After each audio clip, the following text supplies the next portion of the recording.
ഈ കഴിഞ്ഞിടയിൽ വിവരാവകാശം വെച്ചിട്ട് PVRന്റെ വരുമാനത്തെക്കുറിച്ചൊരു വാർത്ത പുറത്തു വന്നിരുന്നു. ടിക്കറ്റ് അല്ല അവരുടെ വരുമാനം, അല്ല 2000 20,000 മറ്റേ കോടിയോ അങ്ങനെ ഒന്ന് വലിയ കണക്ക് നാവിൽ വരൂല. നമുക്കൊന്നും അറിയാൻ പാടില്ല അത്ര വലിയ കണക്കൊന്നും.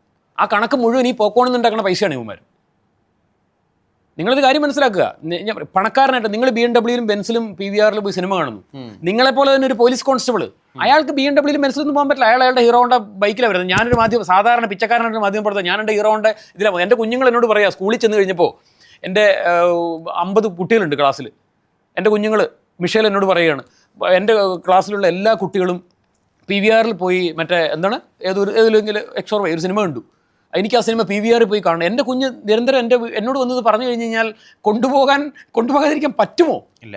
ഇന്നത്തെ കാലഘട്ടത്തിലെ പേരൻസിൻ്റെ ഒന്ന് ഓർത്ത് വയ്ക്കുക. നമ്മുടെ കുഞ്ഞ് ആഗ്രഹിച്ചിട്ട് ചോദിക്കുന്നതാണ്. നമ്മൾ നേരെ നമ്മുടെ കൊച്ചിനെ ആയിട്ട് നേരെ പിന്നെ PVR-ൽ സിനിമ കാണാൻ വേണ്ടി പോകുന്നു. അപ്പോൾ പോകുമ്പോൾ സ്വാഭാവികമായിട്ടും കൊച്ചിനെ മാത്രമായിട്ട് കൊച്ചിൻ്റെ അനിയൻ ഒരു കുഞ്ഞ്, അത് എൻ്റെ കുഞ്ഞ് 4th സ്റ്റാൻഡേർഡിലാണ് പഠിക്കുന്നത്. എൻ്റെ കുഞ്ഞിനെ കൊണ്ട് ഞാൻ സിനിമ കാണാൻ വേണ്ടി തിയേറ്ററിൽ ചെല്ലുന്നു. എൻ്റെ ഭാര്യ ഉണ്ടാവും, ഞാനും ഉണ്ടാവും. പൈസ എത്രയായി? PVR-ൽ പോയി പടം കാണാൻ 100-300 രൂപ ടിക്കറ്റിന് വരില്ല. എനിക്കറിയില്ല കേട്ടോ, ഞാൻ 1 പ്രാവശ്യം വരെ പോയിട്ടുള്ളൂ. നമ്മളൊരു സിനിമ കാണുമെന്ന് പറഞ്ഞാൽ പഴയ സിനിമകൾ, മോഹൻലാലിൻ്റെ പഴയ സിനിമകൾ, ഇതൊക്കെ നമ്മൾ കാണുന്നത് യൂട്യൂബ് വെച്ചിട്ട് രാത്രി 11 മണിക്ക് ഇരുന്നിട്ട് ഞാനൊരു പടം കാണുന്നത്. എന്ന് വെച്ചാൽ എനിക്ക് ഒരുപാട് പ്രഷറുണ്ട്, ടെൻഷൻ ഉണ്ടെന്നുണ്ടെങ്കിൽ അത് തീർക്കാൻ വേണ്ടി ഞാനൊരു പടം കാണുന്നത്. അത് ഞാൻ സീരിയസ് പടങ്ങളൊന്നും കാണില്ല. കിലുക്കം പോലുള്ള സിനിമകൾ, ഗോഡ് ഫാദറൊക്കെ ഞാൻ എനിക്കൊന്ന് 150 പ്രാവശ്യമൊക്കെ ഞാൻ കണ്ടിട്ടുണ്ട്. ഇപ്പോഴും ഇരുന്ന് ഗോഡ് ഫാദറൊക്കെ കാണും ഞാൻ വല്ലപ്പോഴൊക്കെ. നമുക്കൊരു മൈൻഡ് ഫ്രീ ആവുന്ന അതൊക്കെയാണ്. പിന്നെ പുതിയ പടങ്ങൾ ഹിറ്റായി എന്ന് പറഞ്ഞാൽ മാത്രമേ കാണുള്ളൂ. ഒരു മെലഡിയോ കാര്യങ്ങളോ ഒന്നും ഇല്ലാത്തതുകൊണ്ട് ഞാൻ ഒരു കാരണവശാലും പുതിയ പടങ്ങൾക്ക് വലിയൊരു എന്താ പറയുക, നമ്മൾ കുറച്ച് കാണിക്കുന്നതല്ല, പക്ഷേ സക്സസ് ആയി എന്ന് പറഞ്ഞാൽ മാത്രമേ ഞാൻ കാണുള്ളൂ. അപ്പം നമ്മുടെ കൊച്ചുങ്ങളായിട്ട് എൻ്റെ 2 കുഞ്ഞുങ്ങൾ, എൻ്റെ ഭാര്യയായിട്ട് ഞാൻ തിയേറ്ററിൽ പോയി പടം കാണുന്നത് എൻ്റെ കൊച്ചിൻ്റെ ഒരു ആഗ്രഹം കൊണ്ട്. ഒരു ടിക്കറ്റിന് 300 രൂപയാണെന്നുണ്ടെങ്കിൽ പൈസ എത്രയായി? 1200 രൂപയെ ടിക്കറ്റിന് മാത്രം. അകത്ത് പോയിരുന്നു കഴിയുമ്പോഴത്തേക്കും കൊച്ച് ഇൻ്റർവെൽ ആകുമ്പോൾ അച്ഛേ കുറച്ച് പോപ്കോൺ വേണമെന്ന് പറഞ്ഞാൽ മേടിച്ചു കൊടുക്കാതിരിക്കാൻ പറ്റുമോ? പറ്റില്ല. അപ്പോൾ ഞാൻ പോയിട്ടൊരു പോപ്കോണിൻ്റെ ഒരു പോസ്റ്റ് മേടിച്ചു, അതിന് 300 രൂപ, 1200, 300, 1500 രൂപ. എൻ്റെ ഹൃദയം വേദനിക്കുന്നത് എനിക്ക് മാത്രമേ അറിയുള്ളൂ. അതുപോലെ ഞാൻ ചോദിക്കുന്നത്, ഒരു സാധാരണ പോലീസ് കോൺസ്റ്റബിൾ അല്ലെങ്കിൽ ഒരു സാധാരണ ജോലി ചെയ്യുന്ന എത്രയോ പേര് ഗവൺമെൻറ് സർവീസിലുള്ളവരാണെങ്കിൽ പോലും 10, 22, 25, 30 ഒക്കെ ഒരു ടൈൽ പണിക്കാരൻ, അവന് 1000 രൂപ, 1200 രൂപ പണിക്കാശുണ്ട്. അവൻ്റെ കുഞ്ഞുങ്ങളായിട്ട് PVR-ൽ പോകേണ്ട സാഹചര്യങ്ങളെ എന്ന് വെച്ചാൽ അവന് PVR-ൽ പോയി സിനിമ ആണെന്ന് ഒരു നിർബന്ധമില്ല. ഞാൻ പറഞ്ഞ സാഹചര്യം അവൻ്റെ കുഞ്ഞുങ്ങളുടെ ഒരു ആവശ്യത്തിന് പോകാതിരിക്കാൻ പറ്റില്ല. നമ്മുടെ ഇന്നത്തെ സമൂഹത്തിൽ ജീവിക്കുന്ന ആൾ അങ്ങനെ ചെല്ലുന്ന ഒരു സാധാരണക്കാരൻ, അവൻ്റെ മാരുതി 800 അവൻ കൊടുത്ത് താഴെ കൊണ്ടുവന്ന് വണ്ടി പാർക്ക് ചെയ്യുമ്പോൾ അതിനും പാർക്കിംഗ് ഫീസ്. ഇപ്പം മൂളിൽ പോയി സിനിമ കണ്ടിട്ട് ഇറങ്ങിയ മീന് ചിലവാകുന്ന 1600 രൂപ. 1600 പ്ലസ് 1 മണിക്കൂറിന് 20 രൂപ വെച്ചോടെ പാർക്കിംഗ് ഫീസ് മേടിക്കുന്നുണ്ട്. ഒരു പടം തീർന്ന് പുറത്തിറങ്ങി വരുമ്പോൾ 3 മണിക്കൂർ എടുക്കുമല്ലോ, അതിന് 60 രൂപ വേറെ. ഞാനതൊക്കെയാണ് ചൂണ്ടിക്കാണിക്കാൻ ശ്രമിച്ചിട്ടുള്ളത്. ഈ PK ജെയിംസിൻ്റെ ഉടമസ്ഥതയിലുള്ള TV19, അപ്പോൾ അതിൽ പ്രധാനപ്പെട്ട ഒരു കോണ്ടന്റ് എന്ന് പറയുന്നത് ഭിക്ഷാടന മാഫിയക്കെതിരെ സംസാരിക്കുന്നു. അതിനെ കുറേ അന്വേഷണാത്മകമായി തുടരെ വീഡിയോസ് ചെയ്യാറുണ്ട് പലപ്പോഴും. അതിന് ഷോർട്സിനെല്ലാം വലിയ റീച്ചാണ്. അടിയിലെ കമൻറ്റുകൾ തന്നെ ഓരോ പാരാഗ്രാഫും പേജും ഒക്കെ പോലെയാണ്. നിങ്ങളിങ്ങനെ ചെയ്യുന്നത് എത്രയും സാമൂഹിക പ്രതിബദ്ധതയുള്ള ഒരു ജേർണലിസ്റ്റിനെ ഞങ്ങൾ കണ്ടിട്ടില്ല, ദൈവതുല്യനാണ്, അങ്ങനെ ഒരുപാട് നിങ്ങൾക്കാണ് ശരിക്കും ചുറ്റുമുള്ള മനുഷ്യരെ പറ്റി ഇതിലെങ്കിലും കരുതലുള്ളത് എന്നൊക്കെയുള്ള വിധത്തിൽ വലിയ വലിയ ഖണ്ഡികകളാണ്. ഭിക്ഷാടനത്തിനെതിരെ തന്നെ ചെയ്യണം, അതിനെതിരെ സംസാരിക്കണം, അത് അന്വേഷിക്കണം, അതിൻ്റെ സത്യവും അതിൻ്റെ പൊരുളും മനസ്സിലാക്കണം. ആ തോട്ട് എന്താ ഇത്രയും ബാധിക്കുന്നത് എന്തുകൊണ്ടാണ്? അങ്ങനെയല്ല, ഞാൻ ഭിക്ഷാടനം ടാർഗറ്റ് ചെയ്ത് മീൻസ് ഭിക്ഷാടനം തന്നെ ചെയ്യണം, അല്ലെ ഭിക്ഷാടന കേസ് അങ്ങനെയൊന്നും അല്ല. അതിൻ്റെ കാരണം എന്ന് പറയുന്നത്, ഭിക്ഷാടകരുടെ കേരളത്തിലേക്കുള്ള വരവെന്ന് പറയുന്നത് ഒരുപാട് മാതാപിതാക്കൾക്ക് എന്താ പറയുക, ഇന്നും വിങ്ങി കരഞ്ഞ് ജീവിക്കുന്ന നമുക്കെല്ലാവർക്കും അറിയുന്നതാണ് കണ്ണൂർ നഷ്ടപ്പെട്ട ദിയ ഫാത്തിമ. അന്ന് ദിയ ഫാത്തിമ നഷ്ടപ്പെടുന്ന അന്ന് ഭയങ്കര ആ കണ്ണൂർ ആ പ്രദേശം കണ്ടിട്ടില്ലാത്ത അത്രയും വലിയ മഴ, ഭയങ്കര ഭീകരമായ മഴ പെയ്തിരുന്നു.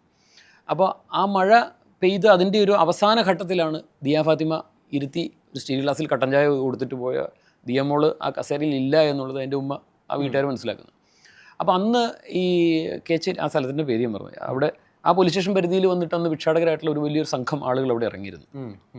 ഭിക്ഷാടകരാണ് ഇത് കൊണ്ടുപോയതെന്നോ ഭിക്ഷാടകരുടെ മറവിൽ മറ്റാരെങ്കിലും ആയിരിക്കാൻ ചിലപ്പോൾ ചെയ്തിരിക്കും. തൊട്ട് പിന്നിലെ വീട്ടിലേക്ക് പോലീസ് നായ ഓടി പോവുകയൊക്കെ ചെയ്തു. ഒരുപാട് കാര്യങ്ങൾ നമ്മൾ ആ സമയത്ത്. അപ്പം ഞാൻ ഈ ഭിക്ഷാടകരെ ടാർഗറ്റ് ചെയ്ത് അവരെ എല്ലാവരും ഇവിടുന്ന് ഓടിക്കുക, അല്ലെങ്കിൽ കുറേ നിരുപദ്രവകാരികളായിട്ടുള്ള ജീവികൾ ആരെങ്കിലും ഉണ്ടെങ്കിൽ അവരെ ഓടിച്ചു, അങ്ങനെയൊന്നും അല്ല അതിനകത്തൊരു കാര്യം എന്ന് പറയുന്നത്. ഞാൻ ശരിക്കും പറഞ്ഞാൽ അതിന് ഈ രാഹുൽ മിസ്സിങ് ആലപ്പുഴയിൽ ഇങ്ങനെ കുറേ കേസുകൾ ഈ സാറ്റലൈറ്റ് ചാനലിന് വേണ്ടി ചെയ്യുന്ന സമയത്ത് എനിക്ക് മനസ്സിലായത്, ഒരു പരിധി വരെ നമുക്കിത് ഇങ്ങനെയുള്ള കുഞ്ഞുങ്ങൾ മിസ്സിങ് ആവുന്നതെന്ന് പറഞ്ഞു കഴിഞ്ഞാൽ നമുക്കത് വലിയ വേദനയാണ്. നമ്മൾ വീട്ടിൽ വളർത്തുന്ന ഒരു നായ്ക്കുഞ്ഞിനെ കാണുന്നില്ലെന്നുണ്ടെങ്കിൽ എന്തൊരു വേദനയാണ്. കുഞ്ഞുങ്ങൾ ഭക്ഷണം കഴിക്കൂല, അപ്പനും അമ്മയും ഭക്ഷണം കഴിക്കൂല, ആത്മഹത്യ ചെയ്തിട്ടുള്ള തെരുവുനായ മീൻസ് അവരുടെ വളർത്തുന്ന നായെ കാണുന്നില്ലെന്ന് പറഞ്ഞുകൊണ്ട് ആത്മഹത്യ ചെയ്തിട്ടുള്ള മനുഷ്യന്മാർ വരെ ഉണ്ട്. അപ്പോൾ അങ്ങനെയുള്ള കാലഘട്ടത്തിൽ നമ്മൾ ജീവിക്കുന്ന നമ്മുടെ കുഞ്ഞുങ്ങൾക്കിപ്പോൾ അതിൽ വളരെ പ്രധാനപ്പെട്ട പിന്നെ വേറെ ഉണ്ട് പല ലിമിറ്റ്സും വിട്ട് നമുക്ക് ചെയ്യാൻ വേണ്ടി സാറ്റലൈറ്റ് ചാനലുകളിൽ ചെയ്യുമ്പോൾ നമുക്ക് ഒരു ലിമിറ്റ് ഉണ്ട്, എല്ലാത്തിനും ഒരു ലിമിറ്റ് ഉണ്ട്. അതിനപ്പുറം നമുക്ക് പോകാൻ വേണ്ടി പറ്റില്ല. ഫോർ എക്സാമ്പിൾ ഇപ്പോൾ ഞാനിവിടെ ഒരു ഹോസ്പിറ്റലിനെ അഗേൻസ്റ്റ് ആയിട്ടൊരു വാർത്ത ചെയ്തു വർഷങ്ങൾക്ക് മുമ്പാണ്. അന്ന് പേരെടുത്ത് പറയുകയാണെങ്കിൽ ജനം TV മാത്രമേ ആ ഹോസ്പിറ്റലിന് എഗെയിൻസ്റ്റ് ആയിട്ട് ആ വാർത്ത ചെയ്യാൻ വേണ്ടിയിട്ട് ആ ലൊക്കേഷനിലുള്ളൂ. ആ ഹോസ്പിറ്റലിന് തന്നെ ഒരു നേഴ്സ് കംപ്ലീറ്റ് ആയിട്ട് ഭക്ഷണം മുഴുവൻ ഒഴിവാക്കി, മീൻസ് അവർ നിരാഹാരം ഹോസ്പിറ്റലിൻ്റെ മുമ്പിൽ. ആ വിഷയം പറയുമ്പോൾ ചിലപ്പോൾ നിങ്ങൾക്ക് ഹോസ്പിറ്റൽ ഏതാ എന്താണ് എന്നുള്ളത് നമ്മുടെ പ്രധാനപ്പെട്ട സാറ്റലൈറ്റ് ചാനലുകളിലെല്ലാം വാർത്തകൾ സ്പോൺസർ ചെയ്ത് means this news sponsored by എന്ന് പറഞ്ഞിട്ട് തുടങ്ങുന്ന ഈ ഹോസ്പിറ്റലിൻ്റെ പേര് കാണിച്ചിട്ടാണ് പ്രധാനപ്പെട്ട വാർത്ത സ്റ്റാർട്ട് ചെയ്യുന്നത്. അങ്ങ് ഏഷ്യാനെറ്റ് മുതൽ ഇതായുള്ള എല്ലാ ചാനലുകളിലും. അപ്പോൾ അന്ന് ഞാൻ അവിടെ ചെല്ലുമ്പോൾ എനിക്ക് ഓർമ്മയുണ്ട് ജനം മാത്രമേ ഉള്ളൂ. അപ്പോൾ ഞാനന്ന് സിഇഒയുടെ പെർമിഷൻ ഒന്നും എടുക്കാതെയാണ് പോയത്. കാരണം ഇൻവെസ്റ്റിഗേഷൻ പ്രോഗ്രാംസ് ചെയ്യുന്ന പല കാര്യങ്ങളും നമ്മൾ ഓരോന്നും പെർമിഷൻ ഒന്നും എടുത്തിട്ടൊന്നും അല്ല പോകുന്നു. അപ്പോൾ അവിടെ ചെന്ന് കഴിഞ്ഞപ്പോഴത്തേക്കും എൻ്റെ മൈക്ക് ഐ ഡി എൻ്റെ ചാനലിൻ്റെ മൈക്ക് ഐ ഡി കണ്ട ഉടനെ തന്നെ കുറേ പേര് വന്നു, അവിടുന്ന് നോക്കുന്നു ഇവിടുന്ന് നോക്കുന്നു. അപ്പോൾ ആ നേഴ്സ് എന്നോട് പറഞ്ഞു, നിങ്ങളെന്തായാലും വന്നല്ലോ, ജനം കൂടാതെ ഒരു ചാനലിലൂടെ വന്നല്ലോ, പക്ഷെ ഒന്ന് ശ്രദ്ധിച്ചോണം. ഞാൻ ഹോസ്പിറ്റലിൻ്റെ പരിസരത്തേക്ക് അവിടെ പോയി 2 ഷോട്ടൊക്കെ എടുക്കാമെന്ന് പോകുന്നെങ്കിൽ ഈ നേഴ്സ് എന്നോട് പറഞ്ഞു, എനിക്കിപ്പോഴും ഓർമ്മയുണ്ട്, അവരിങ്ങനെ അവരുടെ കയ്യും കാലൊക്കെ വിറയ്ക്കുക, അങ്ങോട്ട് പോരുത് അങ്ങനെ പോരുത്. ഞാൻ പറഞ്ഞു അവരെന്നെ എന്ത് ചെയ്യാൻ, അവരെന്നെ ഒന്നും ചെയ്യില്ല, നിങ്ങളങ്ങനെ പേടിക്കൊന്നും വേണ്ടെന്ന് പറഞ്ഞ് ഞാൻ മൈക്കുമായിട്ട് അങ്ങോട്ട് പോയി. മൈക്കും ക്യാമറ എല്ലാവരും കൂട്ടിക്കൊണ്ട് പോയി. ഞങ്ങൾ 3 പേരുണ്ട്. അവിടെ ചെന്ന് കഴിഞ്ഞപ്പോഴത്തേക്കും ഒരു കാറിൻ്റെ മറവിൽ നിന്ന് കുറച്ച് പേര് ഇറങ്ങി. നമ്മൾ ഈ ചില എന്താ പറയുക ചില സിനിമ കാണുമെന്ന് പറഞ്ഞ കാര്യം. അപ്പോൾ എൻ്റെ കൂടെയുള്ള ചെക്കൻ എൻ്റെ അടുത്ത് പറഞ്ഞിടാ, അതെ കുറച്ച് ബുദ്ധിമുട്ടുണ്ടാവും, ഇങ്ങനെ നമ്മൾ മുന്നോട്ട് പോയി ശരി അവൾക്ക് പിന്തിരിഞ്ഞ് പോകാമെന്ന്. ഞാൻ പറഞ്ഞു എങ്ങോട്ടും പിന്തിരിഞ്ഞ് പോകണില്ല, നീ ഷോട്ട് വെക്കാൻ പറഞ്ഞു. ഞാൻ ഹോസ്പിറ്റലിൽ നേരെ ഷോട്ട് വെച്ച് കഴിയുമ്പോഴത്തേക്കും അവർ ഇറങ്ങി വന്നു. നിങ്ങൾ ഏത് ചാനലാണ്? ഞാൻ പറഞ്ഞു മൈക്കേടി എനിക്ക് കണ്ടു കാണാൻ പാടില്ല, ഏത് ചാനലാണെന്നുള്ള മൈക്കേടി കാണാൻ പാടില്ല. അതായത് എൻ്റെ അടുത്ത് ഏത് ചാനലാണെന്ന് ചോദിക്കണം. എനിക്കാണ് അല്ല ഞങ്ങൾക്ക് അഗേൻസ്റ്റ് ആയിട്ട് അങ്ങനെ അവരെ ഇരിക്കുന്നവർ പോലും ഇവിടെ വന്ന് ഞാൻ ഇയാളത് പോയിടുന്നു, താൻ എന്താ എന്നെക്കുറിച്ച് വിചാരിച്ചെന്ന് ചോദിച്ചു. ഇവിടെ ഷോട്ട് എടുത്തിരിക്കും, ഞാൻ പൊതുവഴിയിലാണ് നിൽക്കണേ, ഇവിടെ നിൽക്കണമെന്ന് പറയാൻ നിനക്ക് എന്താ റൈറ്റ് എന്ന് ചോദിച്ചാൽ. അപ്പോഴത്തേക്കും ക്യാമറമാൻ്റെ അടുത്ത് മറ്റൊമ്പരെല്ലാം കൂടെ വന്നു. പിന്നെ വിഷയമാകുന്ന നിരാഹാര പന്തലിൽ നിന്ന് ആ പെങ്കൊച്ചടക്കം അവരെല്ലാവരോട് കൂടിയിട്ട് ഇടപെടുന്നു. ഇങ്ങനെ ഒരു വലിയൊരു സീൻ അവിടെ ക്രിയേറ്റ് ചെയ്യപ്പെടുക. കൃത്യം 10 മിനിറ്റുള്ള സിഇഒയുടെ കോൾ എൻ്റെ ഫോണിൽ വരിക. ചാനൽ സിഇഒയുടെ കോളാണ് വരുന്നതാണ് പ്രോഗ്രാം. പിന്നെ ജെയിംസേ, അതെ നിങ്ങളിപ്പോൾ ഇന്ന ഹോസ്പിറ്റലിന് മുമ്പിലാണോ നിൽക്കുന്നത്? അതെ. അപ്പോൾ ജെയിംസ് ഒരു കാര്യം ചെയ്യും, നമ്മുടെ വാർത്തയൊക്കെ അവരാ സ്പോൺസർ ചെയ്യുന്നത്, അറിയാമായിരിക്കുമല്ലോ, അതൊക്കെ ചോദിച്ചിട്ടൊക്കെ വേണ്ടേ പോകാൻ. അപ്പോൾ മക്കളൊരു കാര്യം ചെയ്യും, ആ ക്യാമറ അങ്ങോട്ട് അവരുടെ ഹോസ്പിറ്റലിന് നേരെ തിരിച്ചു വെച്ചിരിക്കാമെന്ന് അവർ പറഞ്ഞായിരുന്നു, അങ്ങനെ തന്നെ ഇരുന്നോട്ടെ. അപ്പോൾ ആ ഹോസ്പിറ്റലുകാരോട് മീൻസ് അവൾക്കെതിരെ ആ ഉപരോധം നടത്തുന്നവൾക്കെതിരെ 2 ബൈറ്റൊക്കെ എടുത്തിട്ട് പോസിറ്റീവായിട്ടൊരു വാർത്തയൊക്കെ ചെയ്തിട്ട് മക്കളെങ്കിൽ വാ എന്ന് പറഞ്ഞു. ഞാൻ പറഞ്ഞു എല്ലാം ഓൾമോസ്റ്റ് കുറേ സാധനങ്ങൾ ഷോട്ടൊക്കെ എടുത്തു കഴിഞ്ഞപ്പോൾ ഈ വിഷയമൊക്കെ നടക്കുന്നത്. ഞാൻ പറഞ്ഞു സാറേ പോസിറ്റീവായിട്ട് എനിക്ക് എന്തായാലും സാധിക്കില്ല, കാണിച്ച തെണ്ടിത്തരോ കാണിച്ചിരിക്കുന്നത്, നമ്മൾ അതെനിക്ക് വ്യക്തമായി മനസ്സിലായ കാര്യമാണ്. അതിന് എന്ത് പോസിറ്റീവ് തന്നെ അവിടെ ചെയ്യാനുള്ള ഒരു പോസിറ്റീവും ചെയ്യാൻ പോകുന്നില്ല.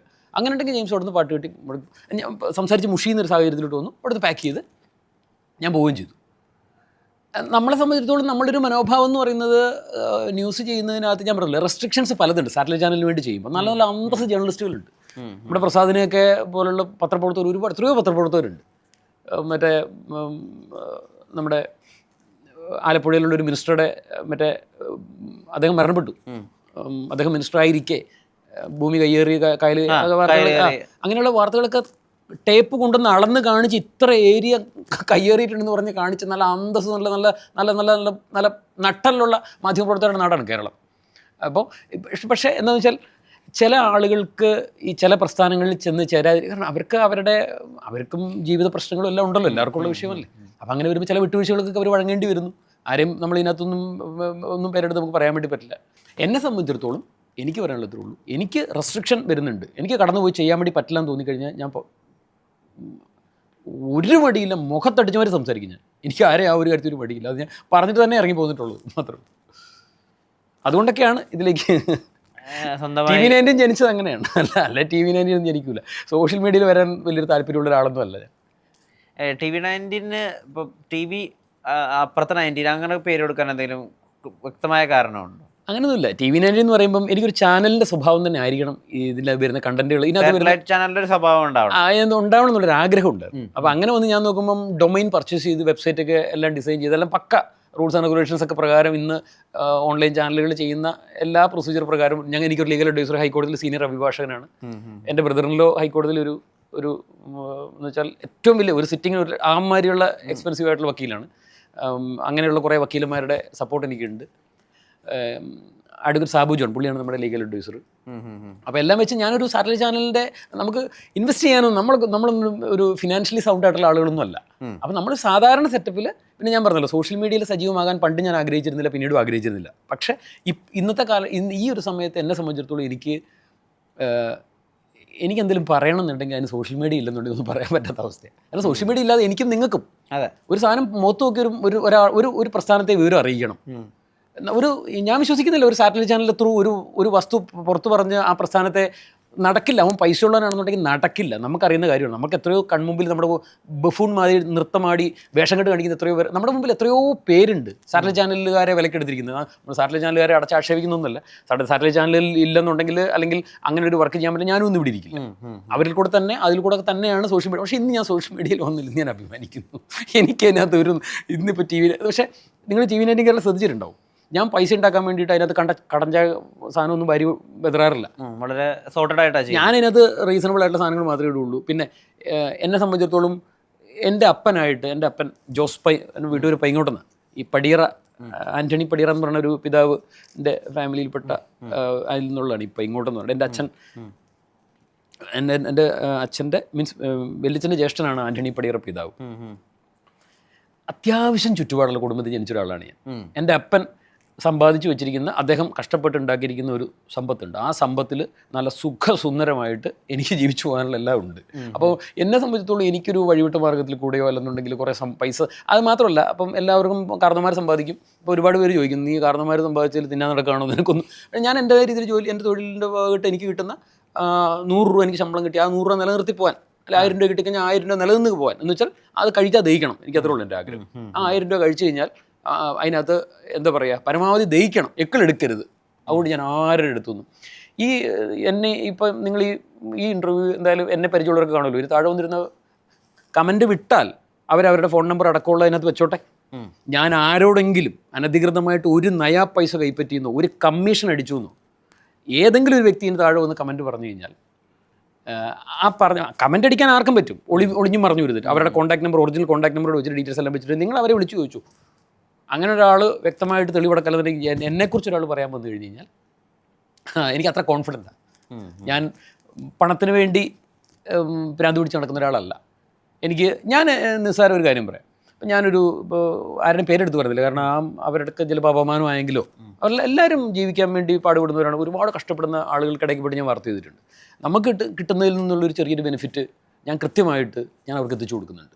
അത് ഞാൻ ഇന്നൊരു വീഡിയോ ഷൂട്ട് ചെയ്യുകയോ ഒരാളെ കാണിക്കുകയോ അല്ലെങ്കിൽ ഒരാളോട് പറഞ്ഞിട്ടോ ചെയ്തിട്ടില്ല. അതൊന്നും ഇതിപ്പോൾ ഇങ്ങനെ പറഞ്ഞതെന്ന് വെച്ചാൽ ചില ആക്ഷേപങ്ങളൊക്കെ ഇങ്ങനെ ചില ആളുകൾക്ക് ഇങ്ങനെ കമൻറ്റുകളായിട്ടൊക്കെ പറയുന്നതായിട്ട് ചില സാധനങ്ങളൊക്കെ നമ്മുടെ സ്റ്റാഫായിട്ടുള്ള കുട്ടികൾ എൻ്റെ സ്ക്രീൻഷോട്ട് എടുത്ത് തരും, ഇങ്ങനെ മോശമായിട്ടൊക്കെ പറഞ്ഞു. ഞാൻ മോശമായിട്ടിട്ടുണ്ടോ, നമുക്ക് എന്തായാലും വെറുതെ ഒളിഞ്ഞും പറഞ്ഞു വരുന്ന ആളുകൾക്ക് എന്താ പറയാൻ പറ്റാത്തത്. നേരെ വന്ന് പറയട്ടെ, നേരെ വന്ന് പറഞ്ഞു കഴിഞ്ഞാൽ